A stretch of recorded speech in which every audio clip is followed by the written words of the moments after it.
Let's talk about the resolve tree. Grasp of the Undying. Every 4 seconds in combat, your next attack against an enemy champion deals damage equal to 3% of your max health. And then, regardless of how much damage was dealt, heals you for 1.5% of your max health. Even though it feels like it's a lifesteal sort of spell vamp effect, the actual damage dealt is irrelevant. You're getting the heal the same way regardless. It's half effective for ranged champions, so ranged champions will never pick up this keystone.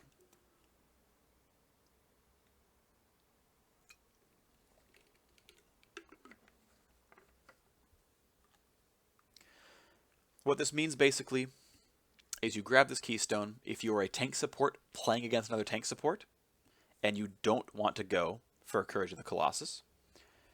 You bring this keystone if you are a tank type champion facing a ranged champion in the top lane, like let's say you're playing Poppy into Jace and you want to be able to win your laning phase.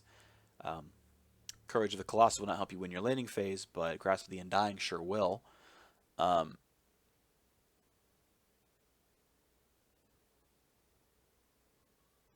And I've seen, I don't think it's good, but I've seen champions like Jungle Olaf run this now that Strength of the Ages is gone, and simply say, well, I'm going to run at you and gank you, and I'll throw a Q at you, and because I'm going to fight you for long enough, this will trigger at some point, and I'll feel good about it. I disagree with that line of reasoning. I don't think it's good on really any junglers at all. I can't think of any that I really would like this on. But hey, you can make the choice if you really want to. What about champions that like Courage of the Colossus? Well, these are initiators. These are people who are going to dive into the enemy team to start a fight. It's pretty much as simple as that. I have seen a lot of people pick this keystone when it is useless on their champion. This is only hard crowd control. It's got to be a stun. It's got to be a knock-up. It's got to be something pretty big. This does not count slows. I am pretty sure it counts fear. I'm pretty sure, I'm not certain that it counts roots. Someone told me roots count on this, and this actually matters a lot, because if it counts roots, that means like Nautilus auto attacks can trigger this to get a guaranteed shield without having to try hard at all. Shyvana's ultimate would trigger it, and it's not the worst thing in the world, to be honest, because, well, you've dove into the team fight, and you got a big shield. Now, you're only going to get one per fight because you have no other hard CC afterwards, but keep in mind, it's a 30-second cooldown, unaffected by cooldown reduction. You're only going to get this one per fight anyway. And generally speaking, as long as your hard CC is up next time a big fight happens, you're going to get that shield to start the fight again. So realize that if your only hard crowd control is a single spell, like a single ultimate, that's okay. Right? Amumu lands his ultimate, does it the one time, good to go. Singed, if he flips somebody, gets the shield. Now, to be fair, if you're playing Singed and you flip somebody, they're probably out of range of you anyway, and they're not going to hit you back, but if it's in a team fight, okay, then he gets a big shield in the middle of a fight. But use your imagination. Do you displace or stun people? It's going to feel good. Are you playing Leona? It's going to feel good. The uses are pretty obvious, which is nice about this. It's very obvious to know that you're going to be excited about this. But if you're playing Nunu or you're playing Yorick, don't be an idiot. Don't pick this mastery. Bond of Stone is running out of people to want it. This is pretty rare to pick up. Keep in mind the math says that if you're a backline healer type, Bond of Stone is never better than Windspeaker's Blessing. It is better to heal somebody as Nami and give them a 10% stronger heal and give them bonus resists. It is better to give them that than to absorb with Bond of Stone. Don't make this mistake. I think it is wrong on someone like Braum, who can trigger Courage of the Colossus pretty easily. I think it's definitely wrong on Alistair. There are not a lot of champions who would really like to play this. So, realistically, there are few takers for this. They exist somewhere. One of the thoughts was potentially Tahm Kench into ranged matchups, because normally Tahm Kench would like to use Grasp of the Undying. In a melee matchup, it's very easy to trigger for him. But in a team fight, Tahm Kench is not going to trigger Courage of the Colossus. And in the laning phase, it doesn't matter, because you shouldn't be being focused anyway.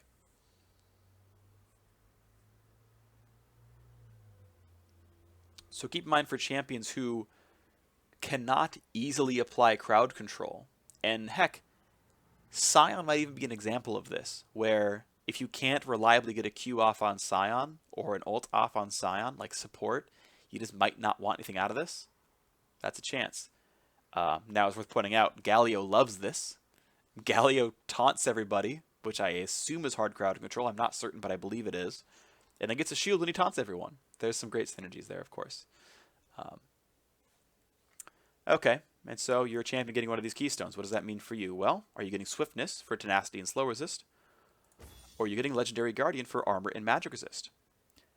In my opinion, if you're already going this far down in the tree, if you're getting one of these things, in my opinion, the distinction is very obvious. You're a support, you're not a support. Because as a support, them crowd controlling you doesn't, honestly, in my opinion, really matter that much. I don't think it really is going to mean anything to you. Also, being a support, you don't have a lot of stats, and so this 3 to 15 armor and MR means more to you, who only has a sight stone and a face of the mountain, than it does to, the top lane Singed, who has a million stats already.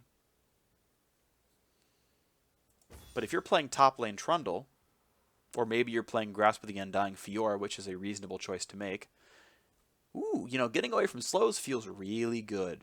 And it is. Swiftness, for, I would say, most people who go down this far in the tree would probably rather have swiftness than Legendary Guardian.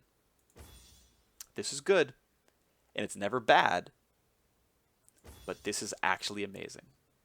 And just getting away from stuff is really useful. And it's going to be hard to quantify. If someone tells you, that 1 second stun is a 0.85 second stun, and that 90% slow is a, 83% slow, or whatever the number is. That's not correct. It's 78, something like that. Doesn't feel very good to hear those numbers. But trust me, this matters, and you should pick it up if you're not playing support.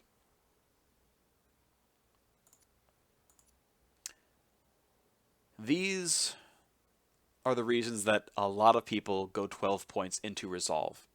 In fact, for much of 2016, a lot of the Korean mid laners, they would go down to Thunderlord's Decree in the Cunning Tree because it's great for mages, and instead of going into the offensive tree, the Ferocity Tree, and getting Sorcery, getting Feast, getting Natural Talent, getting maybe Bounty Hunter or something, they would instead go 18 Cunning and they'd go 12 into Resolve, because Insight is so good. It is so good as a keystone. This is so good. Every top laner, I think, literally must go at least 12 points Insight. This cuts 45 seconds off your teleport cooldown. 45 seconds off of teleport.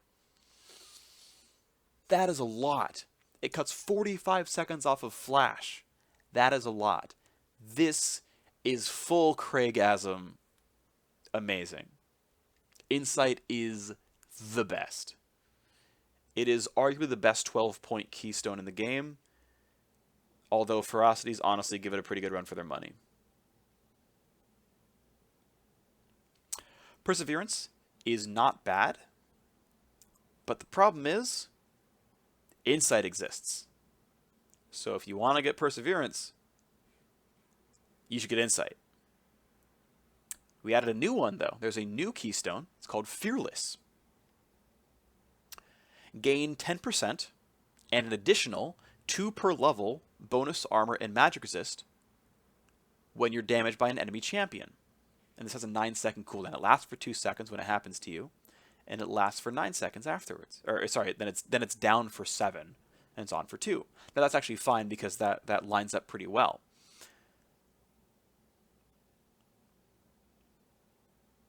Keep in mind, this is up to 36 bonus armor and magic resist. That's really good. Plus 10% of whatever you already had, which is like, 80 to 100 to 200, something like that. So you're getting another like 10 to 20 maybe, plus the 36, and then heck, maybe even plus this. You can get a lot of stats this way. A lot of stats. A lot of stats. And that's great, because stats are amazing. And I think Fearless is, in my opinion, definitely better than Perseverance. But the problem is Insight is insane. And this is one of those things where in a few months we might discover that even though Insight is insane, Fearless is dope. And Fearless, I mean, it looks very good. This is honestly a very strong Keystone Mastery. This is a very good 12-pointer. The problem is it's not Insight, and it's very hard to pull me away from that. It is worth noting that this is good even if you're not a tank, right? If you are playing Fiora into Trundle, and you decide to take a battle, and you go in and poke, like, keep in mind, like, this works every time you fight somebody, right? If you're the kind of guy to be a jerk and take fresh blood and, lunge in as Fiora and take a trade, and you do your, 15 bonus damage, and he hits you back and you just have bonus stats, like, your opponent can't beat you, right? He can't fight you off. You did bonus damage to him, but when he hits you back, you just don't take any damage back. And this is why I mean that we might realize that this is better than Insight. Because although Insight lets you affect the map and you can flash away from ganks, you can teleport down to the bot lane and do cool things. If you just learn to take 2-second long trades and jump in, do some damage, then jump out, you just can't lose the trade. And it might be, and I don't know, but the projection is it might very well be that this is good enough to just make you win landing phases.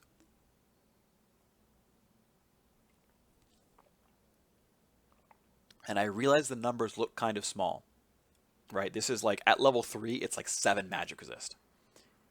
Okay, that's not exactly accurate. It's 9 to 10 magic resist at level 3. It's 8 armor. But hey, that's still, what, 6% damage reduction? That's 6% damage reduction. That's very good. It's very, very good. And keep in mind, because it scales so heavily, even if you are built full tank, that's still more resists. And I would generally expect, because chat asked, I would expect that Fearless turns on as the first hit hits you and lowers that damage output. I don't have that as a guarantee, but I would expect it to. Okay. Well, if you wanted to go into 12 points, you've got to unlock it first, and you've got to either pick Runic Armor for 8% shielding, healing, regeneration, and lifesteal, and it's on you. If you receive healing of any kind, it is better. Which means your own regen is better. If you're playing Sona, your shields on yourself are better. If you're allied with Sona, Sona's heals on you are better. If you're playing Dr. Mundo, it's better. It's nice. It's useful. And that battle's 50 bonus health. 50 bonus health is a lot of bonus health. It's really good.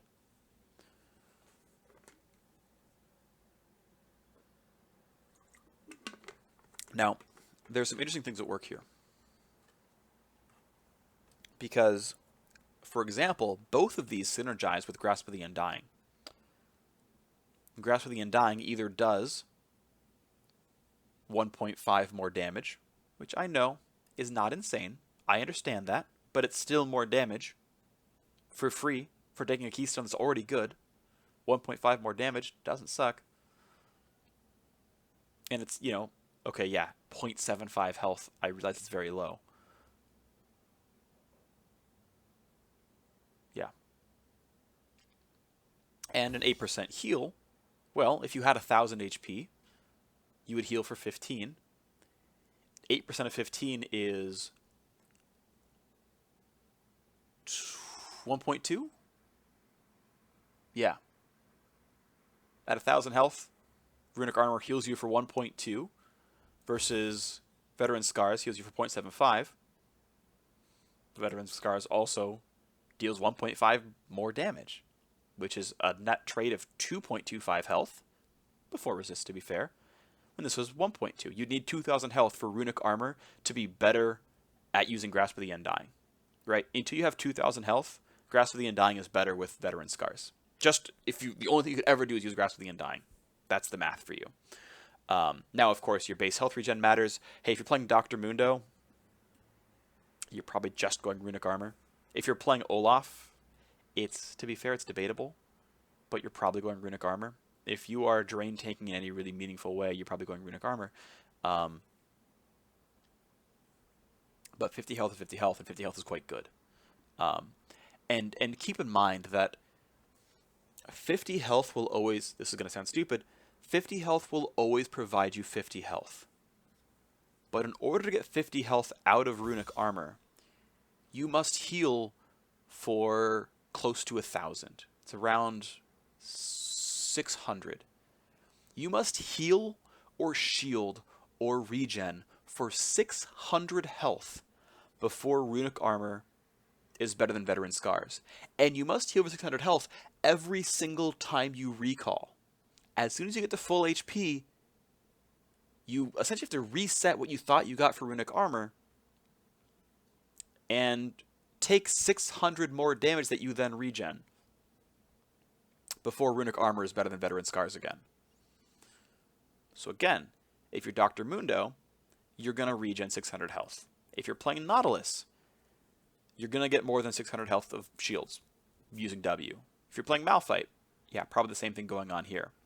Now, it's worth pointing out, though, and we just get a whole lot of fun sort of extenuating circumstances. All of those shields and stuff are based on max health, right? Nautilus' shield is based on health. Zax's healing is based on max health. Dr. Mundo's regen, based on max health. Now, still better, to be fair, to go to Runic Armor, but realize that 600 health is the break point to where 8% of that comes back in and is better than Veteran Scars. So you might want to do more individual math on a personal basis, but know that Veteran Scars is never totally wrong because it's 50 health. 50 health is great. Resolve Tree. 6 pointers. All right, so Explorer gives you bonus move speed in the brush and in the river. That doesn't stack, by the way. It's only 15. You can't get 30 by being in a river brush. Tough Skin is less damage from champion and neutral monster basic attacks. Not minions, but neutral monsters. We've talked about these before, as well as champions. And then a new one called Siege Master, which is just flatly gain 8 armor and magic resist when near an allied tower. The range on this, because it's not obvious, is actually pretty good. It's like ranged champion auto attack range. So like,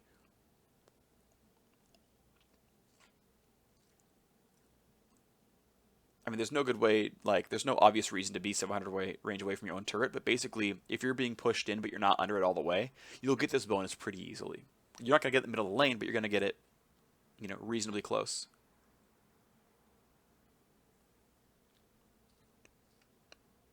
And the thing is, neither of these are really amazing masteries, so it's pretty easy to say, you know what, yeah, let's go Siege Master.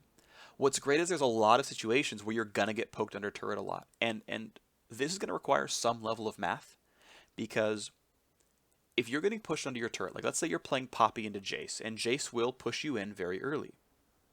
If you're playing Poppy into Jace, and Jace is pushing you in, well, getting 8 bonus armor when he's trying to harass you while you're last thing under turret will give you, 5 to 6% damage reduction. It's not bad. Maybe you combine it with Fearless, and maybe you heal once in a while with Grasp of the Undying, and hey, you're weathering the storm and healing up pretty nicely. Siege Master gives you a relevant amount of durability, to be completely fair. Now the thing is, if that Jace is landing a bunch of auto attacks on you, well, who cares? You can block it with Tough Skin. And, if he's doing, let's say, 80 damage per auto, and you're reducing that 80 to 78, that doesn't sound great at all, well, you're getting, a solid 2 to 3% damage reduction on his basic attacks. Again, doesn't feel very good, but you're getting 2 to 3% damage reduction on every basic attack he ever sends your way. For all time, for all players, for all game. This is, 4 to 6% damage reduction for any type of damage, including spells, including stuff like that.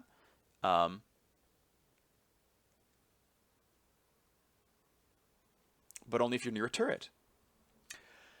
So what's interesting is one of the primary people, and by the way, I generally believe that if you're getting pushed in a lot because you're playing Poppy into, hell, you're playing Singed period sometimes. Well, that's arguable. You're not under your own turret that much, but if you're in a matchup where you're getting pushed in, Siege Master is useful. It's going to give you more damage reduction. If Siege Master is active, it will give you, for sure, more damage reduction than Tough Skin. Now, if you're a jungler, this is a no-brainer. Junglers bring this for sure, no matter what. Mid laners, because you're landing spells on each other. If you are going in here, right? If you're the losing matchup in the mid lane, like heck, you're playing, Fizz or Zed or whatever, and you're getting pushed in your turret, and that Victor who's harassing you, he's not harassing you with auto attacks. He's harassing you with death lasers. He's harassing you with his Q. And yeah, sometimes that Q can be an auto attack. You're gonna get a lot more from Siege Master. If you're playing a, Braum or Trundle support into a Zyra or a Brand or a Lulu or something, or a Bard, you're going to get pushed into your turret, and you're going to take spells. Sivir's going to land ricochets on you, Caitlyn's going to land Qs, and Brand's going to land a W or something like that, and the Zyra plant's going to hit you. This is much, much better than Tough Skin. To be honest, the more I think about it, the more I kind of like Siege Master. But the problem is it's fighting Explorer.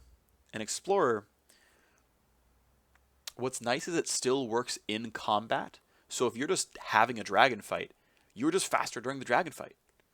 15 move speed is a lot. Keep in mind, the base move speed of the fastest and slowest champion in the game are only 25 apart, right? You're either at 225 or 250. Or no, sorry, they're only 30 apart. You're at 225 or 255 or anywhere in between. So you could be the slowest champion in the game, Alistar, and make it halfway to being the fastest champion in the game, as long as you're in a dragon pit, or the river, or a brush. That's actually a big deal. Keep in mind, if you're playing support, you can sit in a brush the entire time and gain some bonus move speed doing so. That's very good.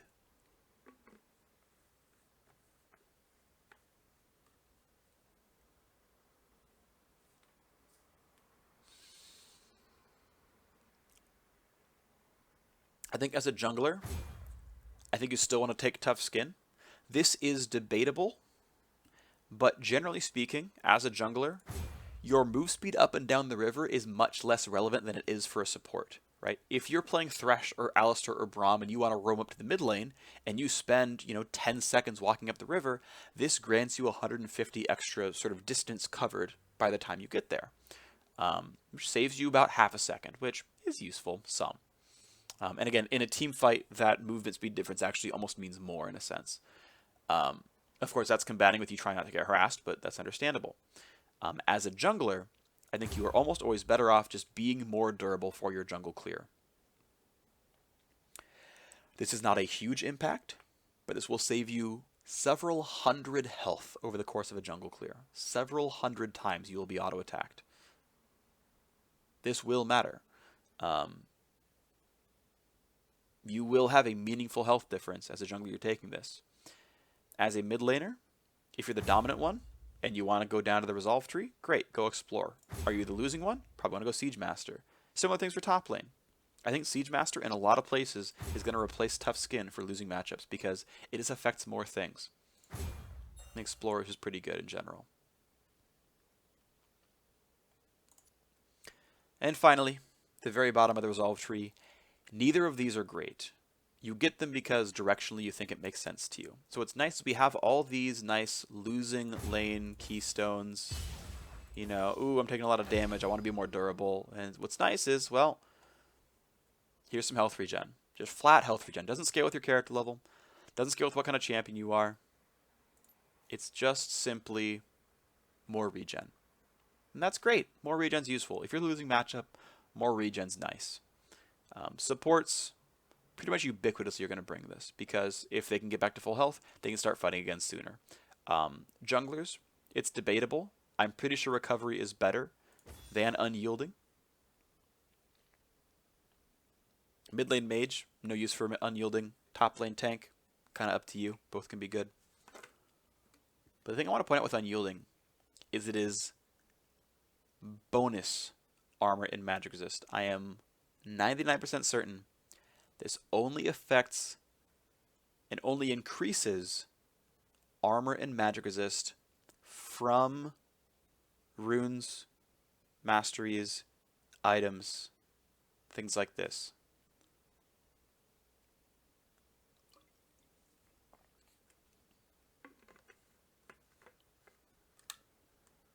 So this makes a frozen heart give you a lot more armor, but if you spawn at 30 magic resist, this does not give you another 1.5 magic resist.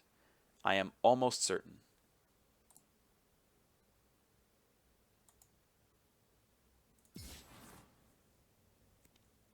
And that's worth keeping in mind. Even if you were going to use this keystone, 1 point in recovery never hurt. I think it's worthwhile. Or not keystone, if you're going to use these masteries, I think 1 point in resolve or 1 point in recovery never hurt. I think it's useful. I think it's good enough. I think we'll get use out of it. Yeah, keep in mind that if we max this out, this is 24 health a minute. Now keep in mind, Feast feels like a great mastery. This is at best 40 health a minute, and oftentimes is just 20 health per minute.